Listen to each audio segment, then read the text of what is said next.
Ngutang, saya ngutang tapi sampai 8.000 triliun, mikir nggak anak cucu yang nanggung? 02 mana mikir ke situ. Bapak, VT saya banyak loh yang mengungkap tentang hutang negara, ya. Bahkan kalau saya live, saya selalu bahas tentang hutang negara. Ya, mungkin Bapak yang tidak paham tentang hutang negara. Saya akan jelaskan sekali lagi, ya. Mumpung saya lagi ada semangat untuk menjelaskan, supaya apa? Bapak tidak menyebar hoax, ya. Bapak tidak berpikiran jahat terhadap pemerintah, ya. Supaya juga menambah pengetahuan Bapak tentang hutang negara, ya. Mudah-mudahan saja penjelasan saya nanti membuat Bapak agak terbuka matanya, kupingnya, ya, pikirannya, wawasannya. Jadi begini Pak, hutang negara, setiap negara ingin mengajukan hutang kepada IMF atau World Bank gitu ya, atau kepada negara-negara lain gitu ya, kepada negara-negara yang mau memberikan hutang, maka harus disepakati oleh wakil-wakil Bapak. Di mana? Di DPR RI. Ya. Bentuk negara kita memang mempunyai aturan seperti itu.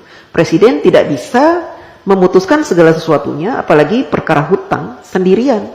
Jadi harus dinegosiasikan dengan DPR. Dan DPR punya peraturan bahwa negara tidak boleh berhutang, ya, yang mana pembayarannya, cicilannya itu melebihi 60% dari penghasilan negara. Ya. Nah, saat ini sejak Bapak Jokowi menjadi presiden, hutang negara kita itu tidak lebih dari 35%. Artinya jauh di bawah batas maksimal berhutang yang ditentukan oleh DPR RI, yaitu 60%. Artinya apa? Kita masih berada di ambang aman. Ya. Dan saat ini Indonesia terkenal sebagai negara yang hutangnya sedikit. Dibanding dengan Jepang, Amerika yang sampai 200% dari PDB-nya, Jepang sampai 210%, kemudian negara-negara lain, ya, bahkan tetangga-tetangga kita, Singapura, hutangnya itu banyak Pak. Berbeda dengan kita. Kita hutangnya sedikit. Beberapa tahun yang lalu Bapak Jokowi juga sudah melunasi hutang warisan sebanyak 7.000 triliun. Bapak heran kan dari mana uang 7.000 triliun itu? Kok Pak Jokowi bisa membayar? Karena Bapak Jokowi selama ini melakukan penghematan pengeluaran APBN. Dengan cara apa? Dengan cara tidak menggunakan APBN untuk pembangunan negara. Bapak Jokowi mensiasati pembangunan negara dari para investor, baik dalam maupun luar negeri. Sehingga APBN-nya utuh, tidak diutak-atik.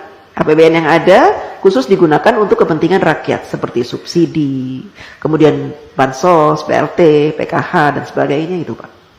Ya, Bapak harus tahu. Jadi kalau Bapak bilang hutangnya sampai 8.000 triliun itu, seandainya saat ini hutang kita 8.000 triliun, itu sedikit Pak. Dibanding dengan PDB kita tuh sudah banyak sekali Pak. Itu jumlahnya cuma 35% dari penghasilan kita. Penghasilan negara maksudnya. Ya Pak? Jadi masih di ambang batas wajar. Anak cucu kita nanggung. Tidak Pak, dulu juga gitu. Katanya Pak Harto berhutang banyak sampai 20.000 triliun, nanti anak cucu nanggung. Saya tidak merasa menanggung. Saya sudah dewasa, sudah besar, sudah tua, setua ini. Tidak pernah saya merasa menanggung beban hutang negara, tidak. Itu kan hanya kiasan-kiasan yang diberikan oleh